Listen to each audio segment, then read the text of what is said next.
Welcome to the Metro Talent Show. My name is Wilson Freeman, and today we have a special guest, Slade Norris, who's with the Jacksonville Jaguars. Slade, welcome to the show. Thank you very much. So Slade, I'm very interested in I have so many questions for you because I'm kind of a football nut myself, but only from the couch section. I played a little bit of football when I was in high school, but the helmets were too tight and I got headaches and I wanted to chase the cheerleaders more than I wanted to play the game. So you played with, obviously, the Beavers and the Jags, and I see the Jesuit High School. Do you find that what you learned in high school helped you come up through the ranks through college and then now through the AFC? Is that what it is? Mm-hmm. AFC South. What are the things that you really brought with you from high school and college that now is attributing to your playing for the Jaguars? Well, Coach Ken Potter with Jesuit High School, they've got a great program going, and with any sport, you base, what you do on your fundamentals, and Coach Potter does a great job there, teaching you how to play the game, and really, football is a violent game, and so being able to protect yourself when you're out there and stay healthy. Other than that, just striving to be excellent. Jesuit is known for its winning, and he really instilled that mentality into his players. So I think those are probably the top things I took from high school. So your dreams are to one day play in a very well-known NFL team? It definitely was growing up. I started off playing when I was in 4th grade, and ever since then, you always dream about running out in front of all those fans every weekend. But few actually do. I've been very fortunate to be able to accomplish that goal, and it's been a dream come true. So it's not about the money. Not about the money. The money's nice. The money's very nice. Is it now? So when you go out there, will you be an individual contractor, or will you have a manager, or how does that work now? When I'm in the league, Mm-hmm. we have our agents, and if we choose our financial advisor, and that's kind of our team we run with. So I'm sure a lot of people out there don't know about the behind-the-scenes stuff that takes place. So you see everybody come out with their uniforms and they root for their main team, and you're kind of curious about the personal aspects of being a player, which is one of the reasons why we wanted you to come in here. So when you were playing with the Beavers, is that where your heart is still? And did you watch the last Civil War game? I did, and I was proud of the way they played. The Ducks, unfortunately, had a good team this year, so they played hard and they did what they could against them. But I'll definitely always bleed orange and black. My little brother played there this last season, so I was excited to watch him, and I miss it. I definitely miss it. The fans are great there. So you went to college, played on the Beavers team. Did you play linebacker for them also? It's an interesting question. I started off as a free safety. Okay. When I was a freshman. Explain that to us, what a free safety does. Safety is basically the guy farthest back in the defensive backfield. Most job is to defend a pass. Okay. They'll come up on the run, sometimes the run fits, but usually you're back there guarding the wide receivers. Okay. So I moved from there to linebacker, and I spent, I think, a little under a year playing linebacker, which is what I play now. Okay. And then what I really played at and excelled with at Oregon State was defensive end. Okay. And I spent the last two and a half years at defensive end. Rough game to play. It was, as you can tell from the helmet, Yeah. it's a little more beat up than the linebacker helmet is. We're out there butting heads with 300-pounders every play, so it's fun. Do they figure out the safety issues as far as being football players? Is it different now than what it used to be, or? It's completely different, especially this year. The NFL has really cracked down on helmet-to-helmet contact hits. Concussions are taken a lot more serious than they used to be. So NFL has made a lot of strides to make the game as safe as possible for us. So do you get to come home a lot and visit, or? Well, right during the off season, it's nice. We get about 2 months off if you don't make playoffs, which is my goal this next season. It's all of our goals, but we get about 2 months off, and we can come back and do kind of what we please. We'll work out, of course, but other than that, it's pretty much up to us. Do you have a strict workout schedule? We do. The team will mail you out a workout schedule, and it'll be all detailed, what you're supposed to do, how long you're supposed to work out. Now, in these other leagues, do they prepare you for the NFL league, as far as structuring your life so that you're ready for this when you go into it? Oh, most definitely. With Oregon State, uh, you've got about 6 hours of football a day during the week between practice and meetings, and that's not including your workouts. So it definitely makes you prepared for what you're going to face. But the difference between college and the NFL, I mean, the guys are a lot bigger and faster, but it's the mental game that you really need to work on. Because at that level, you're not so much as trying to study your own defense and make sure you know what you're doing. You have to know that just as a reaction. Each week you're studying the opponent, and you have to know, I mean, they're running this formation. Out of this formation, they have these certain plays on this down and distance, this situation, and you just have to know that. Just on an average, how many plays do you have to memorize?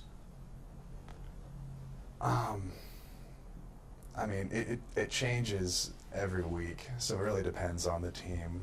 So they develop we're plays, playing. so you have to play something different that you've been playing one way. Well, we'll go through and we'll learn our entire playbook during the fall camp, and then each game they'll select from that pool, and this is what we're going to do this week. This is the way we're going to run these things, and they'll make small tweaks to each different play. So, yeah, it changes every single week. Well, now, do the Jaguars have cheerleaders? They do. They do. We should have got one of them come in and interviewed one of them, too. You know, it's just as important for... Anyway, it was an idea. I like it. So, you guys travel by bus when you do your games now for the Jaguars, or do you travel by plane? Always playing. Always plane. Yeah. What's the farthest state you've played at? Well, back when I was with the Raiders, I think that was the farthest we traveled. New boy in the Raiders? Yeah. How was that? It was an experience. I mean, Raiders are such a storied franchise. Oh, yeah. It was really an honor to be part of that for the time I was there. They drafted me out of college, and I had a great time. We didn't win as many games as we'd like to, but I think we definitely took some strides forward to have the success that they started having last year. So you got rub elbows with some pretty famous guys. Yeah, I mean, one of the best guys I know, Nnamdi Asamoah. He's great, and a person and an athlete. I mean, he does community service all the time out there, and it was really an honor to meet him. I was excited. What did you pick up from hanging around those guys? Any insights you can tell us? Gosh, Something funny? Something funny. There's a lot of funny stuff, but that stuff stays in the locker room. That's locker room talk there. I mean, I got a lot of friends out there. I was fortunate. I lived in a place right downtown Oakland on Lake Merritt, and it was a nice place, nice apartment, overlooked the lake, and a lot of the players lived there. So we had about, I think, 7 guys all in the same building. We had a great time. So you lived most of your life up in Washington or in Oregon? My entire life I lived in Washington. I grew up, Battleground, Washington is where I grew up. So that's kind of a small town. It is. Yeah. So, Got a lot bigger since I was there. Is that right? Yeah, I was born in Seattle, so I'm kind of partial to the Seahawks a little bit. So was I. But you can't be from around here and really not be partial to them. So in your playing for the Jaguars and playing for the Beavers, you have an academic level that you try and achieve and keep as well. Oh yeah, definitely.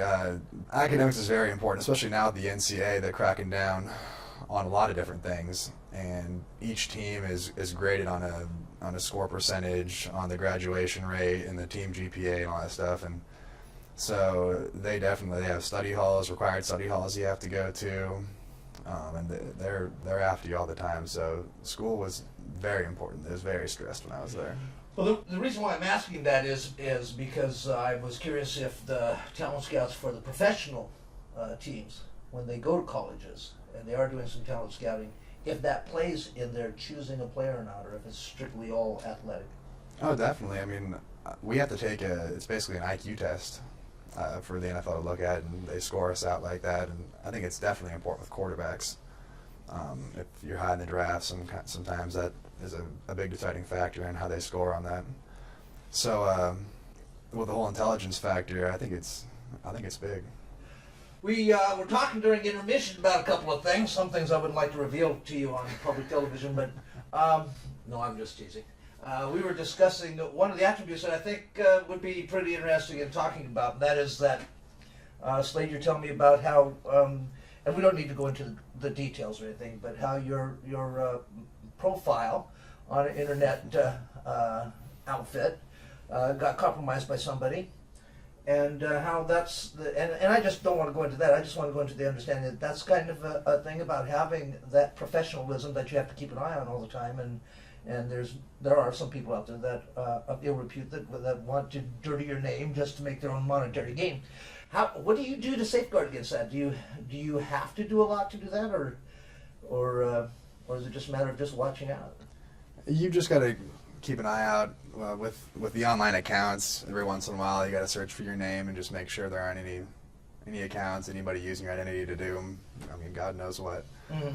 But also, it hasn't really happened with me, but we've been out at night, downtown, and people will recognize the people I'm with or myself, and they'll start. I mean, some guys are drunk and they'll start talking, and they're just trying to drag you out, trying to get you to react somehow. And then with technology nowadays, I mean, you have the iPhones, you have everything videotape right there. It's on YouTube in 5 minutes, and then it's on ESPN the next hour. Exactly. So it's a dangerous world out there for people who are in the spotlight, and you just have to constantly remind yourself of that.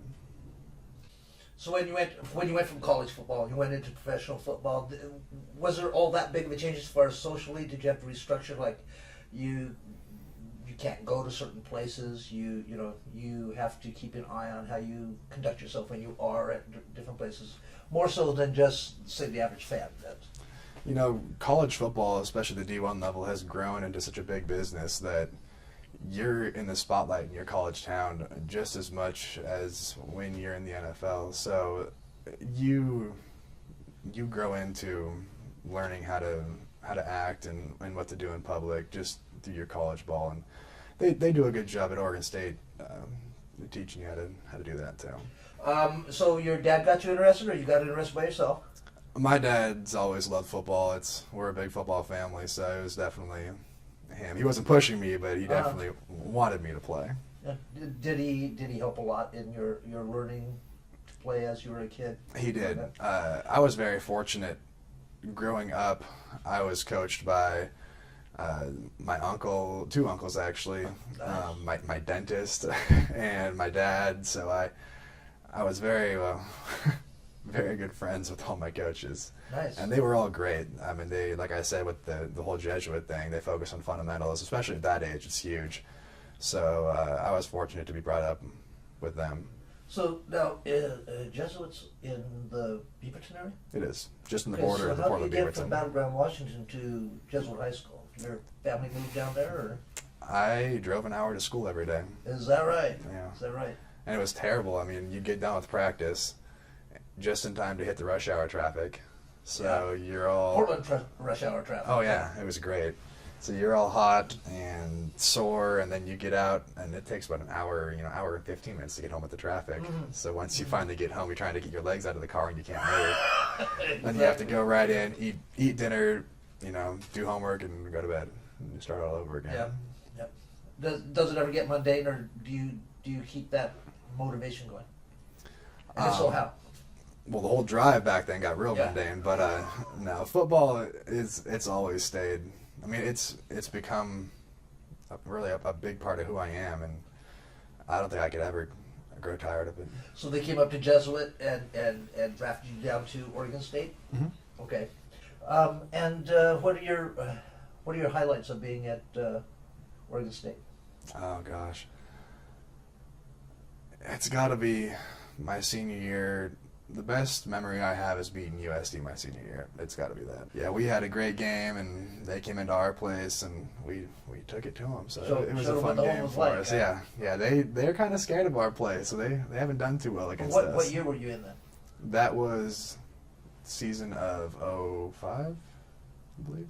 So that's your junior year? I redshirted, so it was my fifth year there. Nice.